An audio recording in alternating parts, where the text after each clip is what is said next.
सिंधू जिल्ह्यातील पूर्णपणे विकास कामांचा बट्ट्याबोळ लावणारे जिल्ह्याचे लोकप्रतिनिधी आहेत। जिल्ह्यातल्या लोकप्रतिनिधी सर्व जिल्ह्यातल्या असलेल्या रस्त्यांबाबत किंवा इमारतींच्या कामांबाबत जो खेळखंडोबा लावलेला आहे, कारण त्यांना प्रत्येक ठिकाणी आपल्या कार्यकर्त्याला काम द्यावं, आपल्या प्रमुखाला काम द्यावं किंवा आपल्याला कोण टक्केवारी देणार त्याला काम द्यावं, यासाठी त्यांचे प्रयत्न चाललेले आहेत।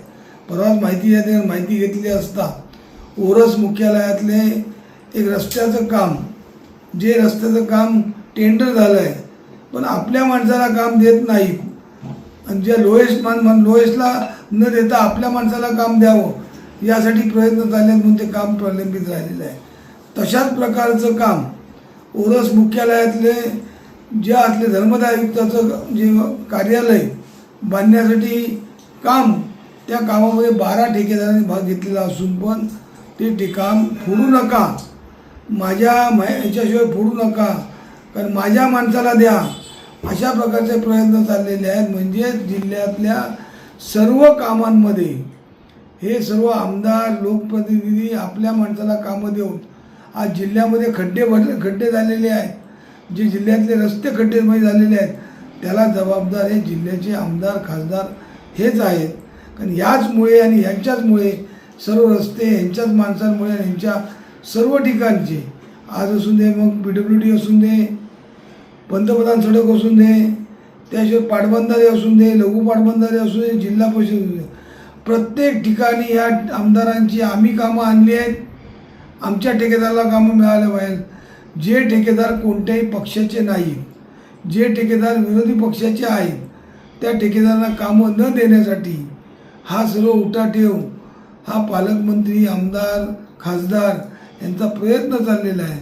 त्यामुळे जिल्ह्याची सर्व नासधूस आणि जिल्ह्यातले खड्डे आज या गणपती पण जिल्ह्यातल्या लोकांना खड्ड्यातूनच आणावं लागणार आहे। गेल्या वर्षी काम झालेले रस्त्यांना यावर्षी खड्डे पडतात, पण एकाही ठेकेदाराला कधी ब्लॅकमेल टाकत नाही।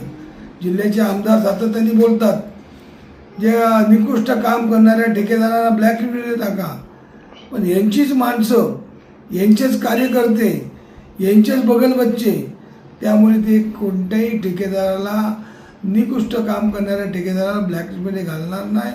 नारायण राणेंनी एका DPTCच्या बैठकीमध्ये काही अधिकाऱ्यांना धापले रस्त्याच्या खड्ड्यापासून, पण त्यामध्ये अधिकारी पण निरुत्तर झाले, कारण काम करणारे ठेकेदार हे भारतीय जनता पक्ष आणि शिंदे गटाचे असल्यामुळेच या रस्त्यामध्ये सर्व वाट लागलेली आहे।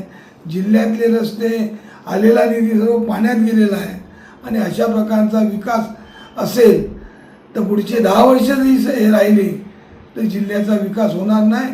जिल्ह्याचे रस्ते हे खटारे गाडीचे रस्ते होतील, अशी आता आमची मानसिकता झालेली आहे।